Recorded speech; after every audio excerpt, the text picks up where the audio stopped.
Hello, this is Avinesh Sharma and I welcome you all to the crown success. I hope आप सब अच्छे होंगे दोस्तों।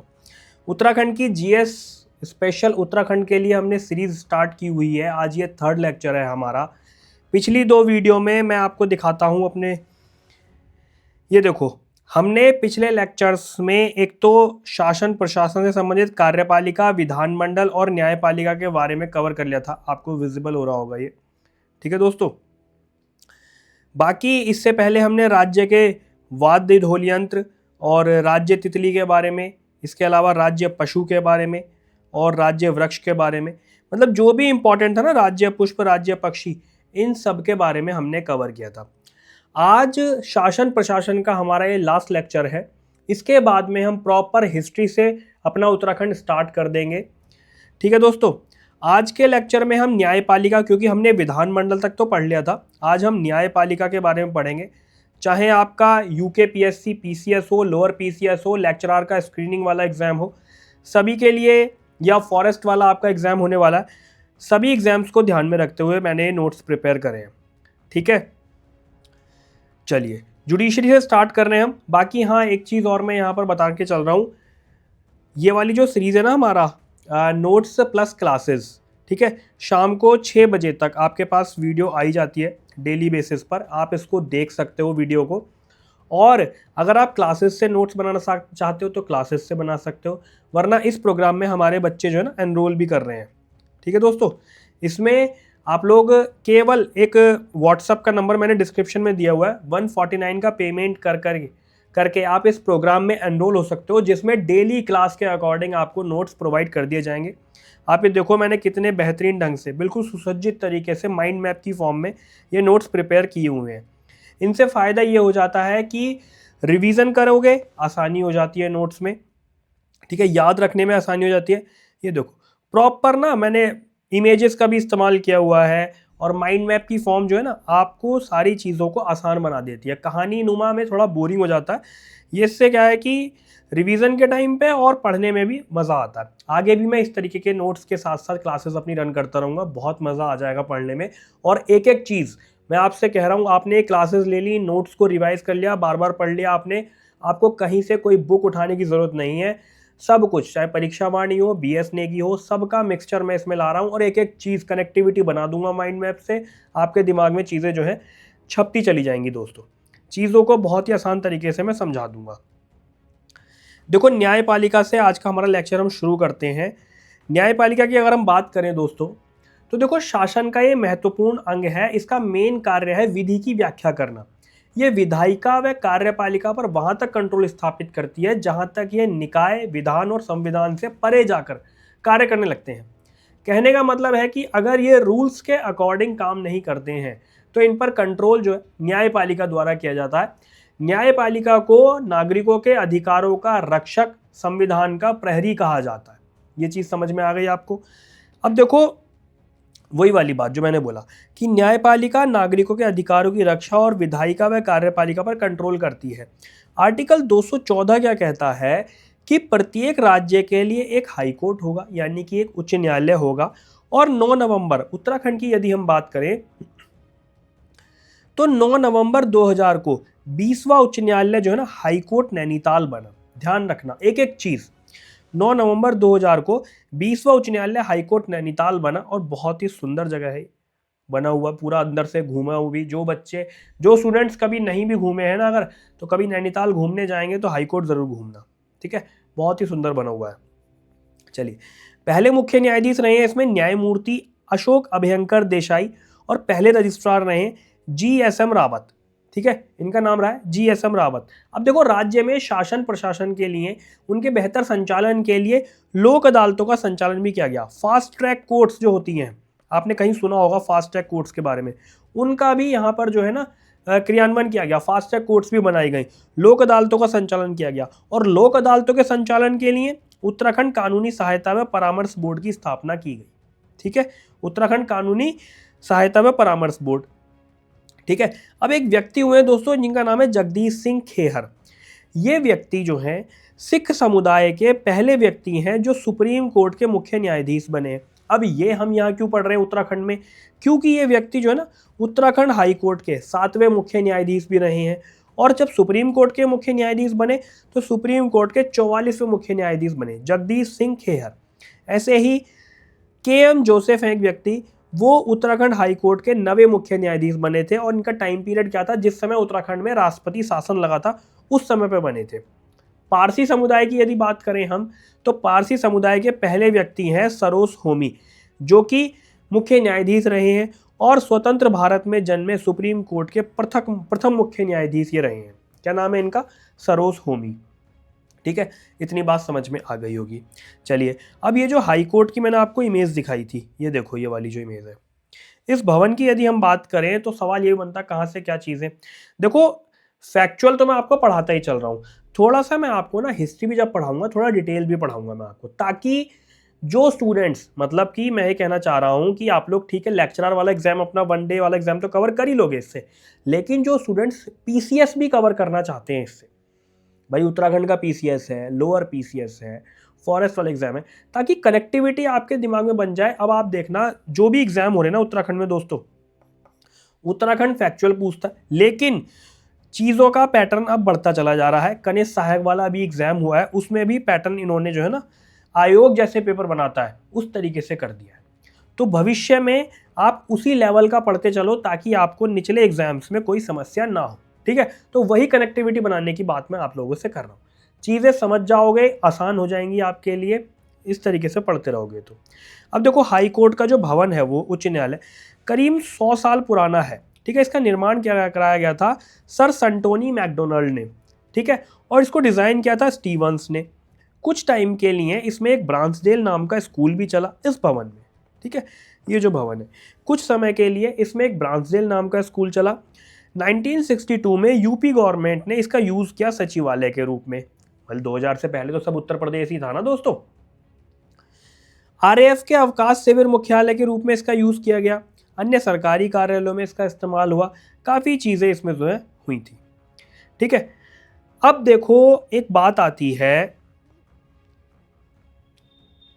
हाईकोर्ट के भवन के बारे में आपने पढ़ा। अब शासन के लिए ना दोस्तों, शासन प्रशासन में भ्रष्टाचार, कदाचार, इन सब का अन्वेषण करने के लिए, चीज़ों को कंट्रोल करने के लिए एक लोकायुक्त की बात चली थी, जिसके अंतर्गत इन्होंने CM को, चीफ मिनिस्टर को, विधायक को, IAS को, इन सब को जांच के दायरे में लाया। ठीक है, एक नया विधेयक बना जब राज्य विधानसभा की तरफ से 1 नवंबर 2011 को। इसमें यह कहा गया कि शासन प्रशासन में भ्रष्टाचार को कंट्रोल करने के लिए एक लोकायुक्त की स्थापना की जाएगी। ठीक है, और ये लोकायुक्त जो है ना 3 तरीकों से काम करेगा। ठीक है, किसी भी तरह की सुनवाई करने के लिए, किसी भी शिकायत की सुनवाई के लिए एक लोकायुक्त की स्थापना की जाएगी और इसका जो काम जो है 3 तरीके से होगा। कौन कौन सा? अन्वेषण शाखा, अभियोजन शाखा और न्यायिक शाखा। अब देखो, जो ये अन्वेषण शाखा यानी कि इन्वेस्टिगेशन, कहने का मतलब है यदि किसी व्यक्ति पर संदिग्ध कोई शिकायत आती है कि भाई ये व्यक्ति भ्रष्टाचारी है, तो विजिलेंस की टीम या CBI की टीम या शासन की ना एक टीम, कोई लोकायुक्त के जो अधीन आती है, ठीक है, वो एक टीम इन्वेस्टिगेशन करेगी, जांच करेगी, उस व्यक्ति को जरूरत पड़ने पर वहां पर जो है छापेमारी करेगी, अरेस्ट करेगी, चार्जशीट दाखिल करेगी, और जब वो चार्जशीट कोर्ट में दाखिल हो जाएगी तो ये सारा क्या? अन्वेषण शाखा। मतलब 3 पिलर पे काम करती है अन्वेषण शाखा। अब बात आती है अभियोजन शाखा। जब चार्जशीट कोर्ट में दाखिल हो जाएगी तो वहां पर एक सरकारी वकील जो सरकार द्वारा नियुक्त होता है या एग्जाम पास करके सरकारी वकील बनता है, अभियोजन अधिकारी जिसको कहा जाता है, तो वहां पर वो जो है ना गवाहों को बुलाएंगे कि भाई किसके सामने, मान लो कोई भ्रष्टाचार का मामला है तो गवाहों को बुलाने का काम, गवाही दिलवाने का काम कि भ्रष्टाचार का मामला है, गवाही हो रही है, सामने से गवाह जो है ये गवाही दे रहे हैं कि साहब हाँ हमारे सामने जो है रिश्वत ली या भ्रष्टाचार का मामला है या रिश्वत की मांग हुई है, तो ये सारी चीज़ें प्रूफ करने का काम न्यायालय में अभियोजन शाखा का। और तीसरी शाखा है न्यायिक शाखा, जिसमें जुडिशियरी यानी जजेस बैठते हैं, वरिष्ठ न्यायाधीश बैठते हैं, जो निष्पक्ष होकर के अभियुक्त और अभियोजन के मध्य के वाद को, कार्रवाई को सुनते हैं और निष्पक्ष तौर पर यदि केस झूठा होता है, मतलब कि उसके खिलाफ जो शिकायत करी गई है या जो उसको फंसाया गया, क्योंकि कई बार क्या होता है चीज़ें ना इस तरीके से भी दिखाती है, रंजिश के तहत लोगों को फंसाया जाता है, तो वहाँ पर न्यायिक शाखा जो इसका मेन रोल होता है, इनको देखना होता है, समझना होता है कि हाँ ये चीज़ें जो है कहीं गलत तो नहीं हो रही हैं, ठीक है। और इन चीज़ों को समझ करके बढ़िया तरीके से निष्पक्ष कार्रवाई की जाती है, जजमेंट दिए जाते हैं। या तो यदि कोई प्रॉपर दोषी है तो उसे सज़ा दी जाती है, और दोषी नहीं है तो उसको जो है दोष मुक्त किया जाता है। ये चीज़ें इस तरीके की चलती हैं। लोकायुक्त के अंतर्गत दोस्तों विजिलेंस डिपार्टमेंट यानी सतर्कता इकाई भी आती है, ठीक है। इस तरीके की चीज़ें थी। अब आगे आई बात पंचायती राज व्यवस्था की। अब पंचायती राज व्यवस्था 15 अगस्त 1947 को इनकी बात करी गई, इनकी स्थापना करी गई, ठीक है। और राज्यों में पंचायतों की त्रिस्तरीय व्यवस्था हो, 1961 में ये बात आई। अब देखो स्वशासन जो है ना, स्थानीय स्वशासन, जो एक तो चलता है केंद्र का शासन, राज्य की सरकार, केंद्र की सरकार, राज्य की सरकार, फिर स्थानीय लेवल पर जो चलती है पंचायतों के इलेक्शन उनको कहा जाता है, ठीक है। ग्रामीण क्षेत्र में भी होते हैं, वो नगरीय क्षेत्र में भी होते हैं। जैसे ग्रामीण क्षेत्र की बात करें तो जिला पंचायतें, क्षेत्र पंचायतें, ग्राम पंचायतें। अब ग्राम पंचायतों में भी दो होते हैं, ग्राम पंचायत विकास अधिकारी, ग्राम प्रधान, ठीक है दोस्तों। ग्राम पंचायत विकास है, ग्राम प्रधान। अब अगर जिला पंचायतों की बात करें तो देखो ये पंचायती राज व्यवस्था का सबसे शीर्ष निकाय है, ये एक निगमित निकाय है। इसके सदस्यों का चुनाव जिले की 18 या अधिक जो आयु की जनता है इसके द्वारा किया जाता है। जिला पंचायत अध्यक्ष जिला पंचायत का पीठासीन होता है, और जिला पंचायत के अध्यक्ष और उपाध्यक्ष का चुनाव जिला पंचायत के निर्वाचित सदस्यों द्वारा किया जाता है। जिले के सभी प्रमुख लोकसभा सदस्य, राज्यसभा सदस्य, राज्य विधानसभा सदस्य जिला पंचायत के पदाधीन सदस्य होते हैं। ये जिला पंचायती कार्रवाई में भाग ले सकते हैं, वोट दे सकते हैं। केवल यदि अविश्वास प्रस्ताव की बात करें, केवल अविश्वास प्रस्ताव के सदस्य जो है ना वोट नहीं दे सकते। ऐसे ही दोस्तों आपका क्षेत्र पंचायत होता है, ये मध्य स्तरीय पंचायतें होती हैं, ठीक है। ऐसे ही अगर हम ग्राम पंचायतों की बात करें तो तृतीय पंचायती व्यवस्था के सबसे निचले स्तर पर ग्राम पंचायत होती है। ग्राम पंचायत के गठन के लिए पर्वतीय क्षेत्रों में कम से कम 500, मैदानी क्षेत्र में कम से कम 1000 में, ठीक है, और अधिकतम 10,000 की आबादी होनी चाहिए, तब जाकर के ये चीज़ें जो है मैनेज हो पाती। ऐसे ही नगरीय क्षेत्र है दोस्तों। नगरीय क्षेत्रों की अगर बात करें तो ये भी त्रिस्तरीय है, नगर निगम, नगर पालिका, नगर पंचायत, ये भी ठीक है, नगर क्षेत्र में आती हैं ये चीज़ें। अब सवाल ये बनता है कि नगर निगम क्या होता है, नगर पालिका क्या होती है, नगर पंचायत, ये चीज़ें भी। अब देखो एग्जाम की अगर हम बात करें तो एग्जाम में इतना डिटेल नहीं पूछेगा कि 500, 1000, 10,000, ये तो शासन प्रशासन में आपको समझा रहा हूँ, भूमिका बना रहा हूँ। इसके बाद से प्रॉपर हमारा हिस्ट्री, इतिहास, प्रागैतिहासिक जो काल है हमारा, ठीक है, मॉडर्न काल है उत्तराखंड का, सारे वंश और क्या कहते हैं राजा जो हुए, भूगोल के उत्तराखंड की भौगोलिक स्थिति के बारे में समझेंगे हम। प्रॉपर उत्तराखंड आपका स्टार्ट हो जाएगा, ठीक है। अभी तो मैं आपको बस एक बेस क्लियर कर रहा हूँ, ठीक है दोस्तों, बेस क्लियर कर रहा हूँ। और हाँ एक चीज़ और, ग्राम पंचायतों के गठन के लिए किसी भी ग्राम पंचायत में सदस्यों की जो संख्या होगी वो 5 से कम व 15 से अधिक नहीं हो सकती। मतलब कम से कम 5 तो होगी ही होगी और 15 से ज़्यादा नहीं होगी, ठीक है। चलिए, इसके अलावा एक विधेयक आया 2019 में, उत्तराखंड पंचायती राज संशोधन विधेयक 2019। इसको 17 मार्च 2016 को पास किया और ये 4 अप्रैल 2016 को लागू किया गया, ठीक है। इसमें क्या बोला गया कि मैक्सिमम जिसके 2 बच्चे हैं वो सदस्य ही पंचायत चुनाव लड़ पाएंगे। चीज़ों को बढ़िया करने के लिए, विनियमित करने के लिए विधेयक आते हैं ना, जैसे आपने पॉलिटी में एक्ट पढ़े होंगे, 1773 का रेगुलेटिंग एक्ट, चार्टर एक्ट, ताज का शासन। तो ये चीज़ें क्यों आ रही थी, चीज़ों को बढ़िया करने के लिए, रेगुलेट करने। तो ऐसे ही ये सब हुआ।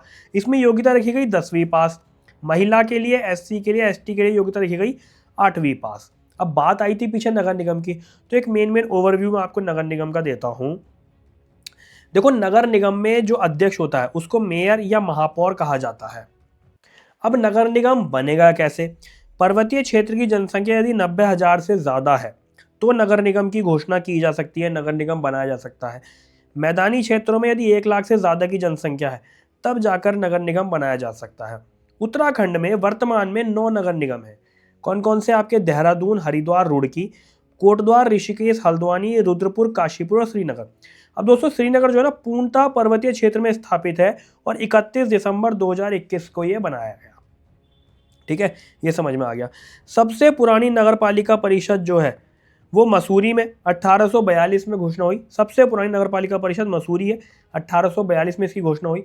राज्य में टोटल 42 नगर पालिका परिषद है, ठीक है। राज्य के 3 नगर पंचायत मनोनीत होते हैं, बद्रीनाथ में, गंगोत्री में और केदारनाथ में। अगर नगर पंचायत की बात करें तो राज्य में टोटल जो है 53 नगर पंचायतें हैं। ये चीज़ें समझ में आ गई होंगी आपको। चलिए आज के लिए इतना ही रखते हैं दोस्तों, और आगे देखो आप ये नोट्स प्रॉपर हम अपनी हिस्ट्री स्टार्ट करेंगे, प्रागैतिहासिक काल, आद्य, ये सब मैं समझा के चलूँगा। ठीक है, मैं बार बार आपसे कह रहा हूँ माइंड मैप की फॉर्म में नोट्स आपको अगर लेने हैं तो आप व्हाट्सअप पे, मैंने डिस्क्रिप्शन में नंबर दिया हुआ है, वहाँ से आप ले सकते हो। ठीक है, डेली क्लासेस के साथ आपको नोट्स मिल जाएंगे। अगर आप टेलीग्राम पे चाहेंगे तो टेलीग्राम पे आपको ऐड कर दिया जाएगा, व्हाट्सएप पे चाहेंगे तो व्हाट्सएप पे ऐड कर दिया जाएगा। जैसे भी आपको सुविधा हो, जो भी आपको अपने अनुसार सुटेबल लगे। गर्ल्स को अगर लगता है कि भाई गर्ल्स अगर व्हाट्सएप पे ऐड हो रही हैं तो गर्ल्स का अलग ग्रुप है, ठीक है, बॉयज़ का अलग ग्रुप है। टेलीग्राम पर भी चीज़ें जो है प्राइवेसी रहती, तो कोई दिक्कत नहीं, आपको नोट्स मिल जाएंगे। ठीक है दोस्तों, इसके अलावा एक चीज़ और मैं आपको यहाँ पर दिखाना चाहता हूँ। अगर आप लोग देखो आंसर राइटिंग कवर करना चाहते हो, हिस्ट्री पढ़ना चाहते हो, तो आप लोग चैनल की प्लेलिस्ट में जा करके इन चीज़ों को अच्छे से कवर कर सकते हो। बहुत डिटेल में, बहुत अच्छी तरीके से समझाया हुआ है। ठीक है, क्लासेस आती रहेंगी हमारी, इसी तरीके से पढ़ते रहिए और चीज़ों को हम कवर करते चलेंगे। All the very best, thank you.